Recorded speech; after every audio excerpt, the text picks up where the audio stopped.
Hi everyone, welcome to the first video of this data structure and algorithm tutorial series. So before starting the tutorial series, I would like to make one thing clear is that I'm not using any note or any preparation for making the videos. It's just what I know, and I'm just making videos to express or to tell you what I know about this data structure and algorithms. There might be some occasional error, or even I might mistakenly give some misinformation about the data structure or coding in general. So if you found any misinformation or anything wrong with the video, you can comment in this video, and the video that you find the error, I'll try to make another video about the same topic and delete this one and then re-upload. So let's start with the video, and the first thing that we'll cover in this video is the introduction. So this is the introductory module, and there will be two videos in this introductory modules. First video will contain until the overview of C, the basics of C programming like variables, loops, function and things like that, and in the second video we'll study about C++. So let's start with what are data structure and algorithm. The notes are there. I've used some of the AI to make the notes, but I will explain thoroughly so that you can understand. Again, if you find anything wrong, or if you do not understand any particular topic, you can comment in the video. I will try to reply. So let's start with data structure and algorithm. So data structure and algorithm are foundational concepts in computer science used to organize, process and manipulate data efficiently. So the data structure is used to organize or store data in the computer. We know that computer is a machine that works based on data, and the data structure is used to store the data on the computer.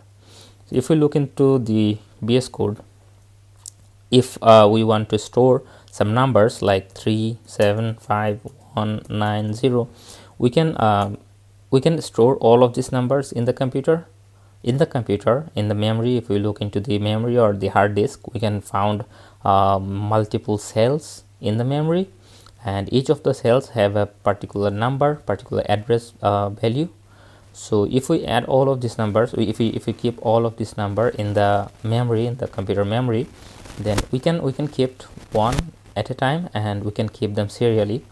But after using the computer for multiple times, there might be some occasion where we delete some data from the middle of the number that we kept earlier.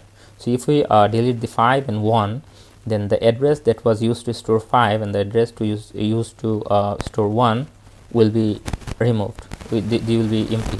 So later on, next when we try to store many numbers, more numbers in our memory, we'll use like 4 or 5. Let's just say that we keep storing the numbers in our memory or in our hard disk. But if we keep storing the numbers, then one time we will be running out of the storage. We need to keep we need to reuse the address that we used earlier. For example, we removed 5 from the array, but we kept the address empty. If we keep doing this, like if we deleted 0 and made the address empty, if we deleted 2 and made the address empty, and we do not use this empty addresses, one time there will be come a day when we will run out of spaces in our computer. So we need to reuse this address. But there comes a problem, like if we want to store a sequential number, like we want to keep 1, 2, 3, 4, 5, 6, 7, and this all of these numbers need to be called upon. Like if we try to call all of these numbers, then we can call like give me 10 numbers that starts from 1 in the memory. So the first address of the memory in computer, let's just, for example, let's just say that it is A1, then A2, A3, and this is the address name, the name of the address. So A1 stores 1, A2 address 2, A3 stores 3, A4 stores 4. So this keeps going on and on and on.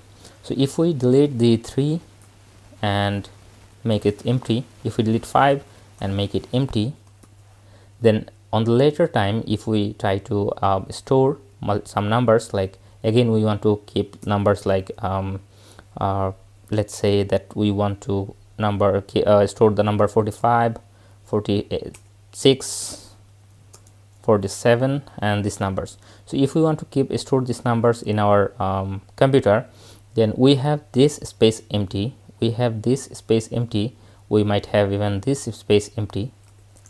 So this space corresponds to A3, this space corresponds to I believe F5, and this space corresponds to I believe S7. So if we store 45 here and 46 here and 47 here, later on when we need to get the number from our computer memory, if we will store the number in a variable, like there will be variable like numbers. In the variable we'll store the address A3. If we call 3 numbers starting from A3, then we will get the number 45, 4 and 46. But we do not want that, we want 45, 46 and 47. So for this reason we need to use data structure, so that the data structure that we will use, there will be a mechanism in the data structure, so that when we call 45, the number 3 numbers starting from the address A3, then the data structure will give me numbers that will start from 45 and then go on like 46 and 47, even though the number are scattered on the whole memory, they are not sequential. So this is the use of data structure. It's totally fine if you do not understand these things, because they are not necessary for you to understand the data structure and algorithm. They are just fundamental things. Now let's come to the algorithm. I think that's enough for data structure. These are theoretical things and you do not need to understand all of the things. You will come to know about array, linked list, stack, queues and other things when we talk about these topics in coding. Then comes the algorithm. What are algorithm? Let's talk about algorithm in general, not in like programming. Algorithm is our set of instructions or steps to solve a specific problem or perform a task. Let's say that you want to move from London to New York. If you want to go from London to New York, you need to do some arrangement. First of all, you need to have some you need to make a decision that you need to go from London to New York. So make the decision. Then secondly, you need to have some money to go from London to New York. So arrange the money. Third thing would be book the ticket. So before booking the ticket, if you are from a country, like if you are from UK, you need to go to New York. If you need a visa, then you need to arrange the visa. So you need to get the visa. Next, you need to book the ticket for the flight. So book the tickets, and then lastly, I think you need to book an accommodation there in the New York, and then you can just go pack the bags and go, so on and so forth. So these are the process, or these are the steps that you will follow if you want to go from London to New York. This is an algorithm. This is an algorithm used to go from London to New York. In computer, if you want to do something that have a pattern, or that involves multiple steps, then we can create an algorithm that we can follow while doing the task again. For example, if we have multiple numbers like 7, 4, 2, 8, 4, 9, and we need to sort them, you don't need to understand what sorting is. You can just think of this, that we need to just arrange these numbers from smaller number to larger number. So the first number that will come is 2, because 2 is the smallest number. Then there comes 4, and 4 is twice is in this list, so it will come twice. Then there's 7, I believe, and then there's 8, and there's 9. So we have arranged the number from here to here, from smaller to larger. So this is called sorting. We will come to sorting when we talk about array.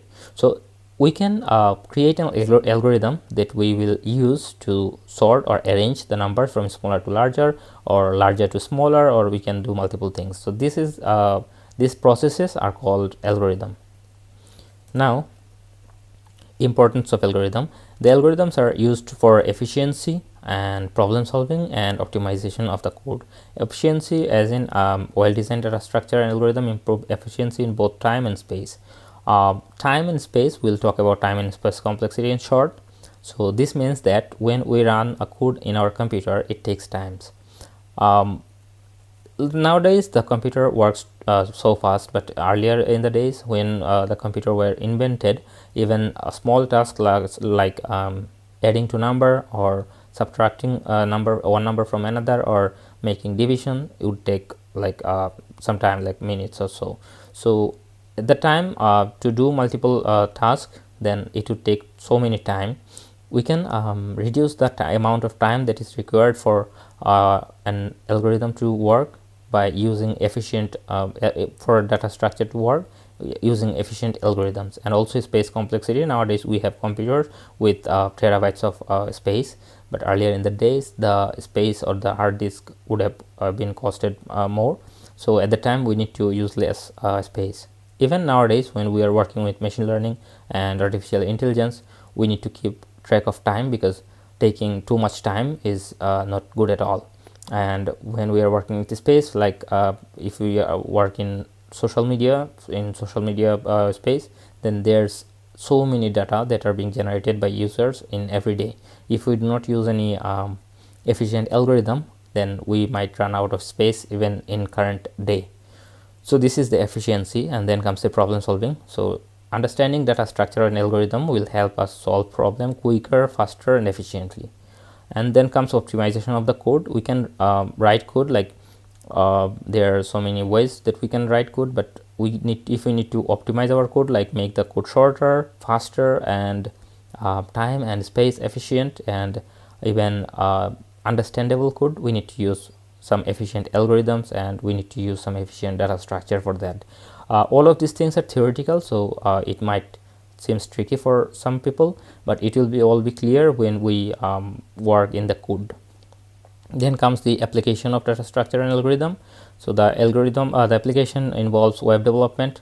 We can make efficient search and retrieval. For example, there's search engines like Google and Bing and other search engines. They all use efficient algorithm to provide us with valuable search results. And then comes the databases. If you do not know what database is, it's fine. You can think of database like storing data. Like all of the websites, they store data in a database, and when storing data in database, you need to keep track of where you are storing your data, so that you can retrieve or get the data quickly. Or even when you are storing, you need to store the data in a way that it is efficient. And we use something called B-trees or binary trees in database. And in operating system also data structure algorithms are used for memory management and file handling.